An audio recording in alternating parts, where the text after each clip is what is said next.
nag-aaksaya ka lang ng panahon mo sa ganitong relasyon. Yeah. Sa video na ito ay dito nyo po malalaman kung may patutunguhan ba yung relasyon ninyo or baka mauuwi lang din sa wala. Mauuwi lang din sa pag-aaksaya. Pag-aaksaya ng panahon, pera, pawis at dugo. Yes, utol. So kung mahalaga sa'yo yung panahon mo, panoorin niyo po yung video na ito dahil marahil nandito po sa sasabihin ko or bibigkasin ko na yung relasyon mo pala ay nag-aaksaya ka lang ng panahon mo. Okay, so ito, huwag na nating papatagalin pa. Na yung una sa lahat is kapag nagpapalabas palagi ng pera. Palagi ka bang nagpapalabas ng pera sa partner mo? Yung tipong nauubusan ka na lang palagi. Yung tipong parang hindi ka na makapag-ipon.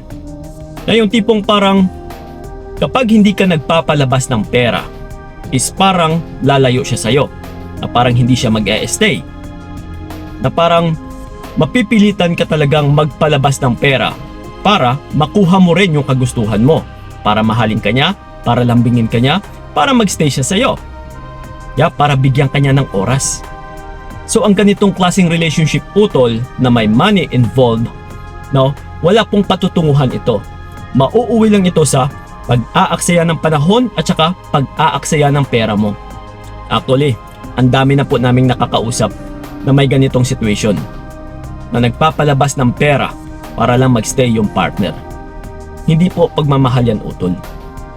Tandaan ninyo ha, kapag walang totoong pagmamahalan sa isang relasyon, ay mauuwi lang din po yan sa wala. Maghihiwalay at saka maghihiwalay lang din kayo pagdating ng araw. Okay? So yun po yun. And then ito pa, yung pangalawa natin is yung palaging pagloloko. Yes. Kapag paulit-ulit kang niloloko, ay syempre, hindi na talaga yun tama. And matitiyak ko sa inyo mga utol, mauuwi at saka mauuwi lang din ito na ikaw ay magsawa, na ikaw ay mapagod, na ikaw ay susuko. So ano pa yung hinihintay mo? Hihintayin mo pa bang lalalim or mas lalong tatagal na panahon na aaksayahin mo? Kaysa ngayon pa nga lang or ngayon pa lang sana na habang maaga-aga pa lang or habang hindi pa ganun ka tayog or hindi pa ganun ka haba yung panahon na masasayang mo, pwede mo nang simulan actually. No? Why not gawin mo na sa ngayon kaysa pahabain mo pa and then mauuwi lang din sa wala. Kung mahalaga sa'yo yung panahon mo utol, please, pahalagaan mo talaga. Huwag mong sayangin sa mga walang kwentang bagay. Okay? So yun, and then ito pa, yung pangatlo natin is yung kapag walang improvement. Okay, ang question ko sa'yo, pagbasdan mo ng maigi since nung nagsimula kayo sa inyong relasyon. No? Simula nung nagsimula kayo hanggang ngayon is merong bang improvement? Meron bang progress? May nag-develop ba sa relationship ninyo? Yeah? Dahil kung masasagot mong parang wala, Kuya Kiko, stagnant, ganun pa din. Paikot-ikot lang. Let's say 3 years na kayo, 4 years and 5 years or masigit pa. And then, wala namang improvement. Wala pa rin or walang paghahantong sa kasalan, wala pa rin kayong anak, and hindi pa rin kayo nagli-live-in. And parang ganun at ganun pa rin since from the very start, no, nang kayo'y nagsimula na pumasok sa isang relasyon, is ganun pa din hanggang sa ngayon, walang nagbabago. Pakita-kita lang, kain sa labas, pa-date-date lang, paulit-ulit utol. Sinyalis na po yan na sa future mo ay hanggang dyan na lang talaga. Dito kung minsan pumapasok yung taxicab-jury, no, na ang haba or sa haba ng panahon na ninyong pinagsasamahan and then sa isang inglap lang nung kayo'y nagkahiwalay or hiniwalayan ka is ito ngayon, bigla na lang siyang magpapakasal. Yeah? So, maaari, marahil, pwede kang mauwi sa ganyan. Na bigla ka na lang iiwan at saka magpapakasal siya sa iba. So, gusto mo ba yon? So, ngayon palang utol, kung napapansin mo o ramdam mo na parang walang improvement yung relationship ninyo, ay talagang malaki-laki yung chances na mauuwi ka sa ganyan. Iiwan ka and then sasama siya sa iba. Okay, so yon, pag-aaksaya yon ng panahon. At saka ito pa yung pang-apat natin is kapag nasa loob ka ng isang relasyon which is third party, na meron kayong inaapakang tao. binuo niyo yung relationship na ito na inagaw mo lang, or let's say ikaw din na nagloko dyan, niloko mo yung partner mo at saka sumama ka sa iba. Ang relasyon na ito, utol, matitiyak ko sa inyo ay hindi po talaga yan magtatagumpay. Tandaan ninyo ha, ayaw po ng Diyos na meron kayong inaapakan. Pag may inaapakan kayong tao ay hindi niya po gawing matagumpay yung relationship ninyo. Yes, tested and proven po yan.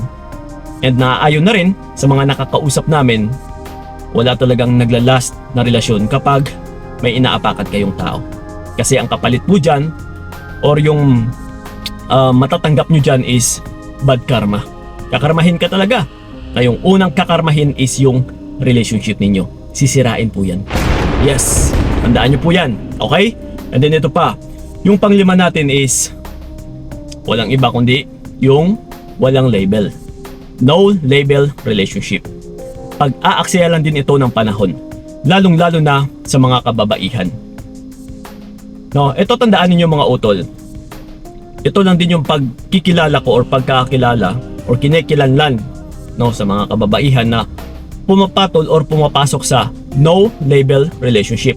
Kahit alam na nila na no label relationship lang or FUBO kung tawagin, is may ihahambing or masasabi ko na rin yung value ninyo na wala ding label.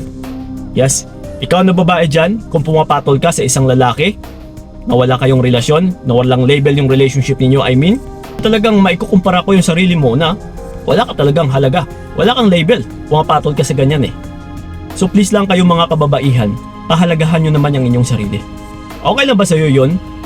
Na may nangyayari sa inyong dalawa pero hindi ka pwedeng magselos? No? Hindi ka pwedeng magreklamo.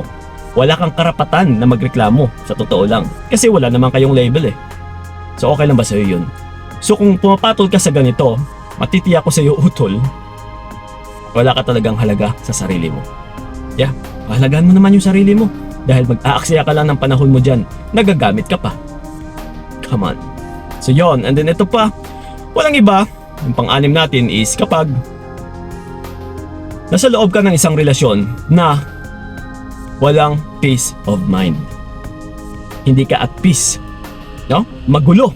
Away-bate, napaka-toxic, selos doon, selos dito, and parang tipong nagsasakalan na kayong dalawa, no, nag-overthink na yung isa't isa, no, na binablock, unblock, yung tipong ganon, nagmumurahan, nagsisigawan, nagsasakitan.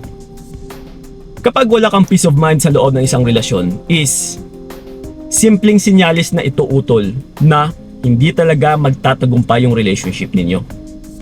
In short, mag-aaksaya ka lang ng panahon mo sa partner mo na ito.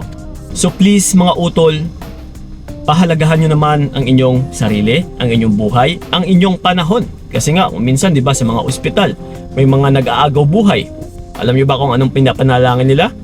Lord, please lang, dagdagan mo pa yung buhay ko. Kahit isang buwan na lang, kahit 2 linggo lang, makapiling ko lang or makasama ko lang yung mga minamahal ko. Tapos samantala ikaw dito ngayon, inaaksaya mo lang yung panahon mo sa mga walang kwentang tao, sa walang kwentang relationship.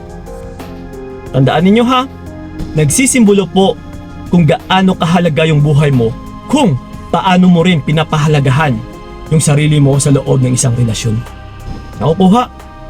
So yun ang po mga utol, sana yung nakatulong yung video na ito, and then sa mga nais akong makausap one-on-one, i-PM nyo lang po ako sa aking FB page na Payong Kaibigan ni Kiko. Yes, magsiset po tayo ng appointment para sa inyo. So yun po, maraming salamat talaga. So ingat kayo, God bless and babush!